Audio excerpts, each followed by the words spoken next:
out here talking to my sis today, and as she reflected on letting go and leaning in, my digital download, she came to the conclusion that you can't receive blessings with a closed fist. Now, this is something that I always say, something that I had to learn, but I want to make sure that you really hear me. You can't receive blessings with a closed fist. Like, sis, you out here holding on to everything. Old baggage, friendships, outdated dreams, and you wondering why your blessings haven't pulled up yet. But that's why. You gotta let go in order to let in. You out here holding on to things, peoples, and situations that no longer serve you, and it's actually like trying to fill a cup that's already full. You can't get new blessings when you're out here too busy holding on to the old ones, and they're the ones that's actually holding you back.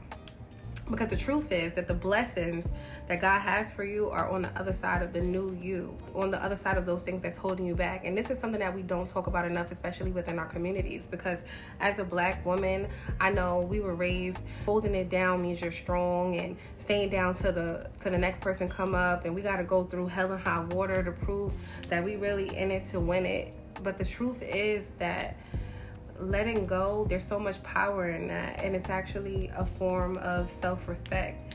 It is not a weakness, it's really wisdom. And letting go doesn't mean that you failed. It actually means that you learned.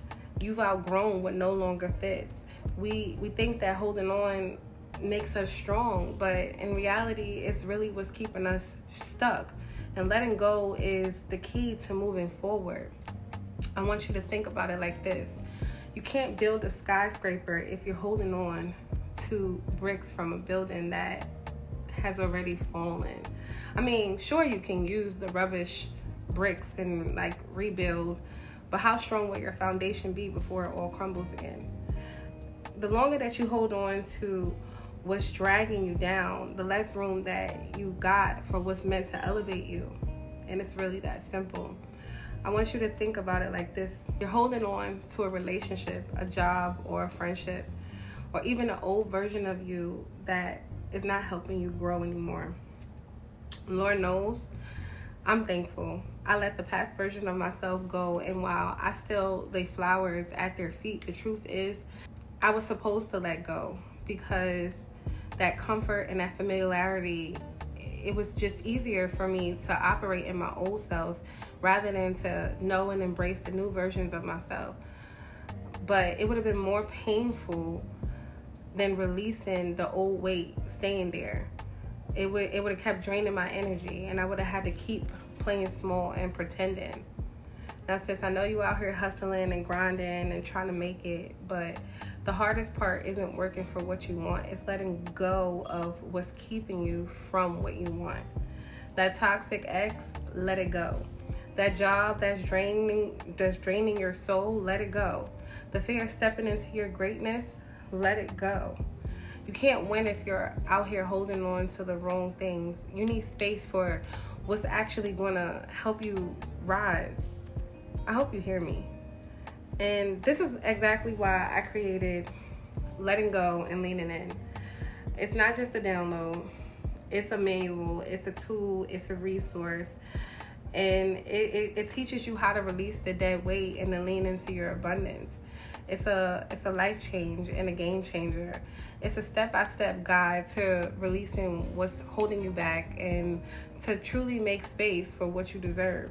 Because sis, every time you let go, you're making room for something better. I cannot say that enough. And I'm not just talking about material things. I'm talking about the space for peace, growth, and abundance. Here's the truth that you really, really need to probably hear. If you don't release, you can't receive. Actually, I'm going to say it this way. I'm going to say it better. If you don't release, you're never going to receive. And I said it. I said it just like that. Because you holding on to all that stuff is costing you your peace, your energy, your joy, your power, your future. Girl, it's costing you the abundance, the plan that God has for you in your life. It's costing you. So my question to you is, why are you still holding on? Why are you playing small? And why are you scared to let go of the things that you've outgrown? Because you can feel it. Letting go is a spiritual act. It's a way of saying that I trust that something is better for me and something is better is coming. And you can't build a life that you want brick by brick if you're still trying to walk through doors that have already closed. The pain that you're avoiding by holding on is nothing compared to the feeling that you feel when you finally release. You're actually holding yourself hostage in the name of comfort, but that's really not it, sis. You're limiting yourself by staying attached to what's familiar and staying stagnant. You've actually been running in place for far too long, and it's time to stop holding on to all the things that are familiar and make room for what's actually meant for you. It's time to step into your greatness. But you cannot do that if you're still holding on to the past. I want you to tell me, what's one thing that you're ready to release today? What's one thing that's holding you back? Is it a toxic relationship? Is it a limiting belief? Is it an outdated version of yourself? I want you to drop it in the comments. The only thing standing in the way of your abundance is your unwillingness to let go. Right now, no more excuses. We're not waiting for someday. We're building our life today. And I'm asking you, what are you waiting for? That was a lot. I want you to let go. I want you to lean in. And I want you to watch your whole life shift. Again, I can't say it enough. You are the architect of your own greatness. Please don't let the dead weight stop you from rising, from waking up. Future you deserve is right around the corner, especially if you're ready to build and find your way to her brick by brick. So my challenge for you is to let go and lean in.